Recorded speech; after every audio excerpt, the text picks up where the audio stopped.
that COVID-19 no longer controls our lives. That's what it means. Cases are ticking up as we thought they might. But now, thanks to the foundation we've laid, America has the tools to protect people, all people. And, as we've done from day one, my administration is making it easier than ever for Americans to access these tools. Today, I'm announcing the launch of COVID.gov, COVID.gov, a one-stop shop where anyone in America can find what they need to navigate the virus. Free vaccines and boosters, free at-home tests, high-quality masks, and for the latest information about the level of COVID-19 spread in your community, you can get that immediately. Now, you'll also be able to find our new Test to Treat locations, which I announced in my State of the Union address. These are pharmacies and other places in your neighborhood where you can get tested, and if you're positive, you can get life-saving treatments all in one stop. We've already stood up 2,000 test and treat sites across the country. We're also we have nearly 200 sites just to serve military families and veterans communities as well. We've done what we've done throughout the pandemic. We've ensured these locations are at the hardest hit, hardest to reach communities as well. The bottom line, no longer will Americans have to scour the internet to find vaccines, treatments, tests, or masks. It's all there. And just go visit covid.gov, covid.gov. And I'm going to remind you, when I took office about 14 months ago, the pandemic was raging, the economy was reeling, and the deficit was soaring. Most schools were closed. We didn't have enough vaccines. The unemployment claims were sky high. And then we got to work and we delivered. Enough vaccines for every American months ahead of schedule. Effective treatments, at-home tests that are free and accessible. Over 99% of our schools are open again. Businesses are open again. And because of how we responded, we created more jobs last year than ever before, 6.7 million jobs. And by the way, we did it while cutting the deficit, the largest one-year deficit reduction in American history. Say that again, the largest one-year deficit reduction in American history. But none of that happened by accident. We're able to do it because we coordinated across the government, partnered with state and local leaders, governors on both sides of the aisle, and the private sector to leverage every resource we had to fight against this virus.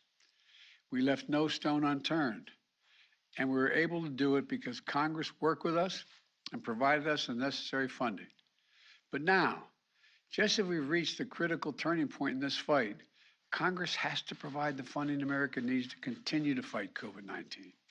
We're already seeing the consequences of congressional inaction. The monoclonal antibody, take monoclonal antibodies, for example. They've helped save lives. This isn't partisan, it's medicine.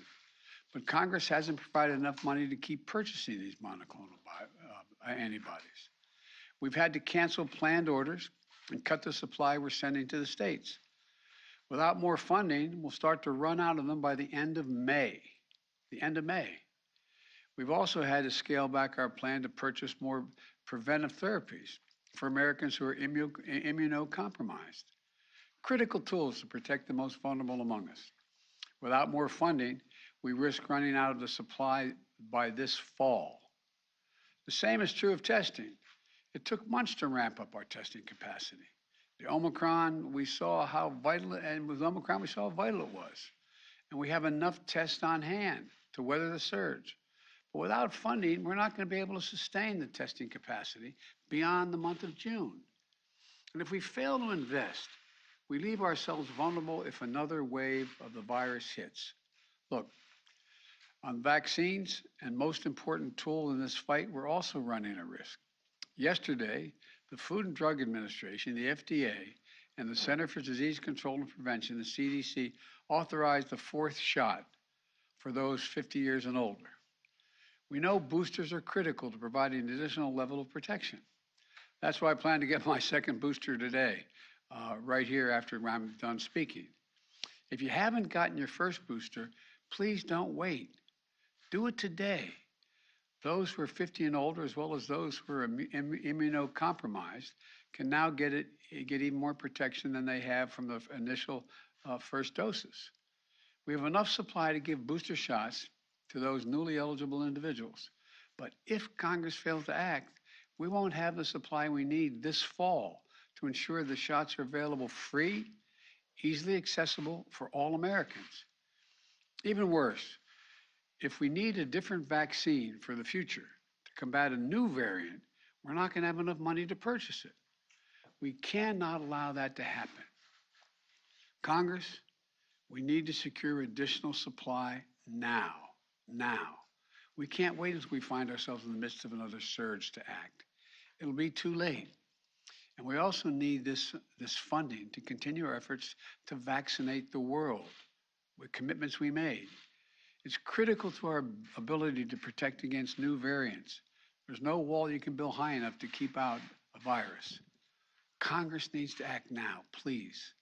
Let me close with this. I've worked so hard to get our lives, all of us have worked so hard to get our lives back. We're summoning every ounce of American resilience, pulled every lever of our government, called upon the goodness, decency, and patriotism of American people. Together, we turned an unthinkable pain into an extraordinary progress and purpose. Americans are back to living their lives again. We can't surrender that now. Congress, please act. You have to act immediately. The consequences of inaction are severe. They'll only grow with time, but it doesn't have to be that way. We've proven what we can do when we work together. So I urge Democrats and Republicans to get this done with urgency. Let's stand united. Let's continue to pull together. Let's get this done. Thank you, and God bless you all, and may God protect our troops. And I'm going to get my second booster shot. I'm not sure why I'm doing it on stage. I have to do it again. Mr. President, what is the danger of Putin being left in the dark by his military advisors? I'm reluctant to comment. Can you comment on the declassified intelligence that he doesn't trust his military leadership since it is declassified? No, I can't. Do you start to provide security guarantees for Ukraine as part of peace talks? Doing great. Is the U.S. willing to provide security guarantees to Ukraine as part of peace talks? Okay. All right. Mr. President, are you going to extend Title 42?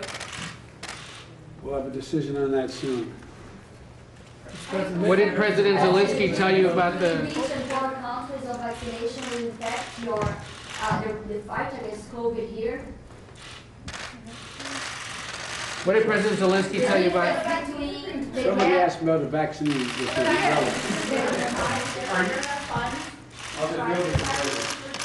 Wonderful. Mr. President, what did you hear from President Zelensky today about negotiations with Russia? I've always thought that it discourages people getting the vaccination when they watch people get a needle in their arm. So I apologize for discouraging them. It didn't hurt a bit, and I was able to roll my sleeve up, and thank you all for When you meet with Trevor parents, Mr. President, while they're here in Washington, they say that you promised them a meeting. I'm going to see if I can get to see them. Today? They're good people. We're trying to work that out. Thank you. What did President Zelensky tell you? What did President Zelensky tell you about negotiations?